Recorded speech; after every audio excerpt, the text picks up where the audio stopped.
Captain Ibrahim Traoré has brought back the revamped Burkina or Air Burkina. They've been able to acquire 2 airplanes to start work in the region in Burkina Faso.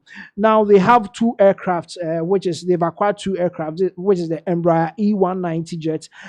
This is for regional operations, and this is news that the citizens of Burkina Faso are very happy. For over 2 decades that the Air Burkina stopped operations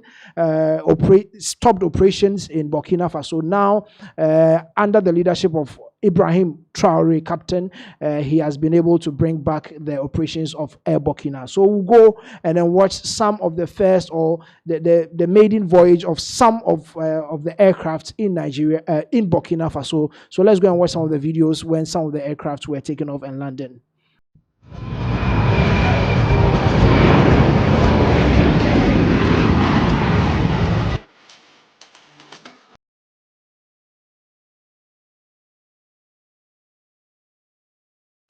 La Burkina Faso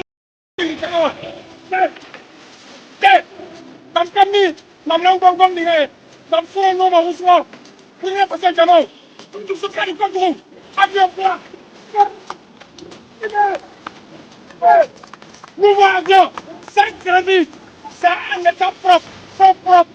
C'est l'argent du peuple qui l'avait caractérisé. Ça fait 40 ans, c'est un souci de sa population. C'est un gouvernement sérieux, c'est un président qui se porte.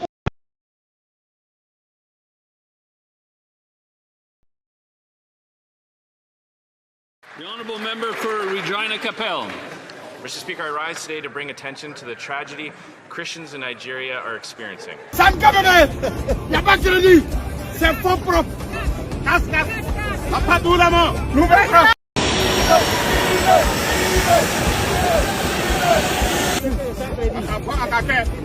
Tout encore, sans cabinet, il n'y a pas de crédit, c'est faux propre.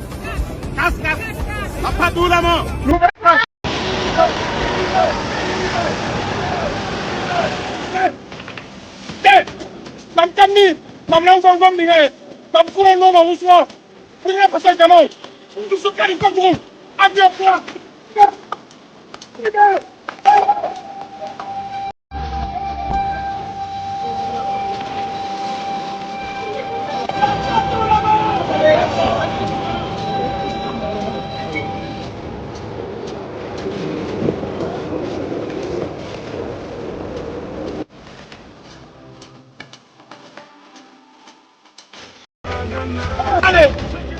All right, so that was some reactions from some airport workers in Burkina Faso. As you can see, they are very happy with the fact that Burkina Air is back.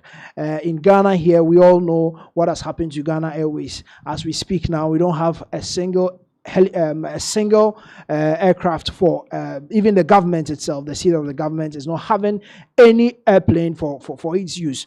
Talk more of the Ghana Airways. We all know about Rwanda Air, Egypt Air. All these African countries have let's say an airline operating for them as it is owned by the government. But as we speak now, we don't have some as a Ghanaian, or we don't have some as Ghana Airways in Ghana here. So this is a very good news coming in from Burkina Faso. As we all know, it hasn't been too long that he imported about over 1,000 buses into Nigeria, so into Burkina Faso. So we can see that Captain Ibrahim Traoré is doing so much, especially now he's targeting more in the transport business in Burkina Faso. So that is a very good news that is coming in from Burkina Faso.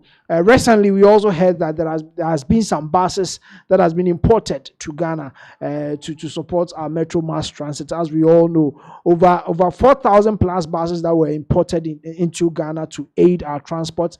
Now we can't even boast of 100 out of the 4,000. But as somewhere in Burkina Faso, this man is doing so well that he is revamping the transport business in Burkina Faso. This will aid the interregional transport in Burkina Faso. As we compare it to Ghana here, we have private entities who are manning or managing the intercity air travels in Ghana here, but as we can see in Burkina Faso, the government is taking over and making good deals out of the air travels in Burkina Faso. So yes, that is good news coming in from Burkina Faso, from Captain Ibrahim Traoré, revamping the revamped Air Burkina with a lot of money. Now let's look at how much was pumped into this particular acquisition. Now they've been able to revive it, and now let's see, the aircraft that they acquired. We have about 65 billion CFA that they used to acquire these two aircrafts in Burkina Faso. Now this involvement or this revival of the Air Burkina is I mean, it expands to a lot of people. I mean, creating employment and then creating a large settlement in these airport cities in Burkina Faso. So this is what is coming in from Burkina Faso under the leadership of Captain Ibrahim Traoré, reviving each and every sector of the country. Yes, moving on. We also have other updates coming in from Nigeria. As we started with our story, we'll go back and take some reactions. Now, some people are talking about the fact that President Donald Trump is just trying to mount a diplomatic pressure on President Tinubu.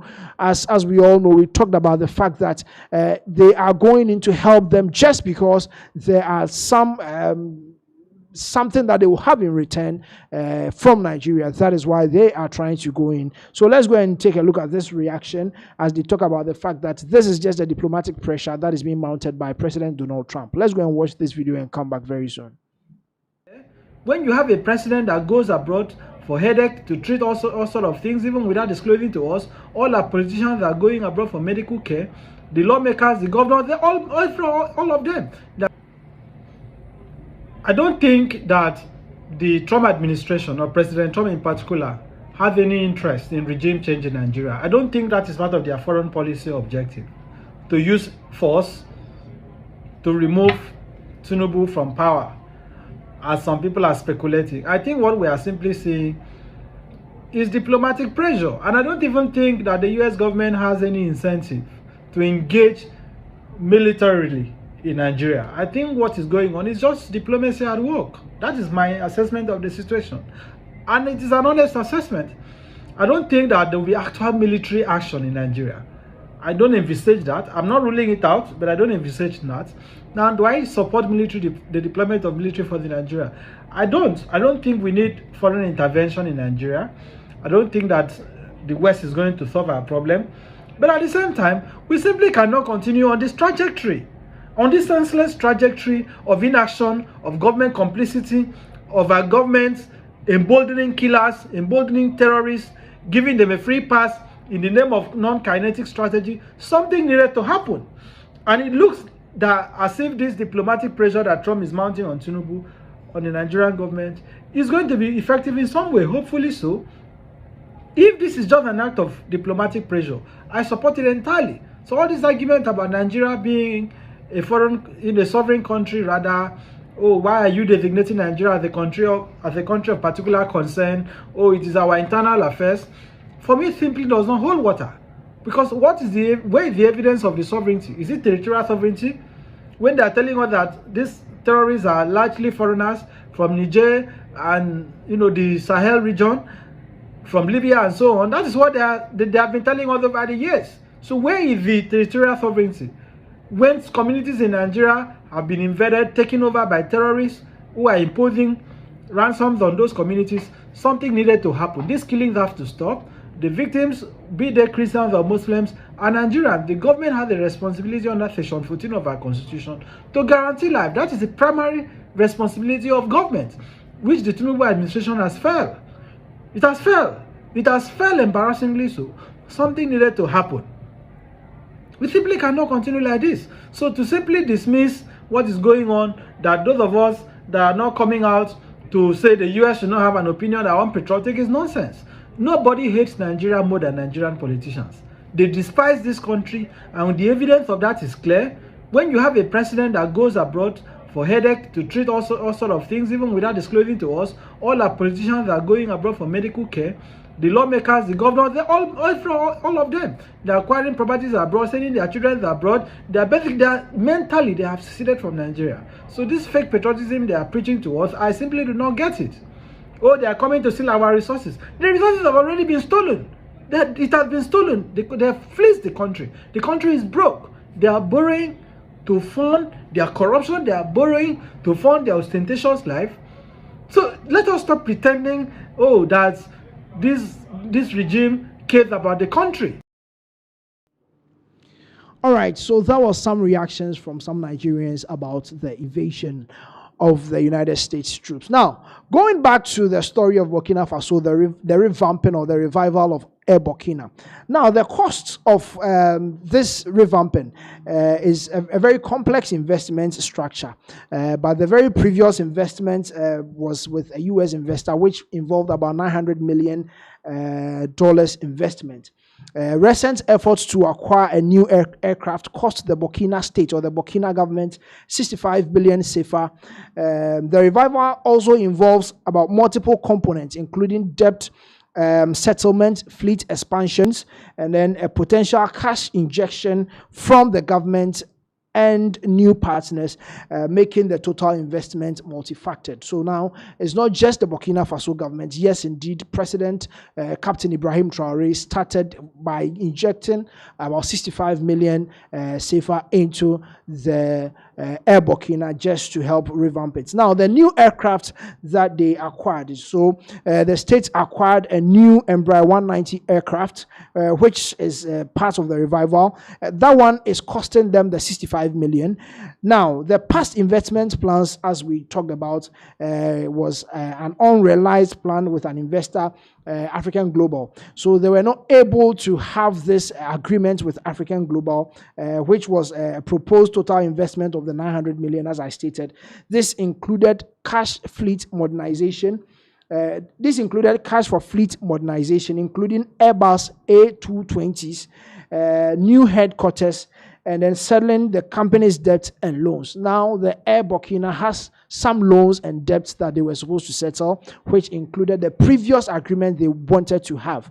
Then there was a debt and cash injection. The previous plan estimated the settlement of debts and loans at approximately $23 million, which is about nearly 13.5 million CFA francs, with an additional cash injection of $20 million. So as the $900 million couldn't stand, now the Burkinabe government has been able to inject some money into Air Burkina. Now we have Air Burkina in operation, with starting with 2 new aircraft in Burkina Faso. So that is the update from Nigeria, United States, and then Burkina Faso, going into some international news for you this very afternoon.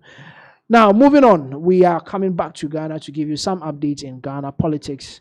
And okay, so let's take a look at this very video, and then we'll come back.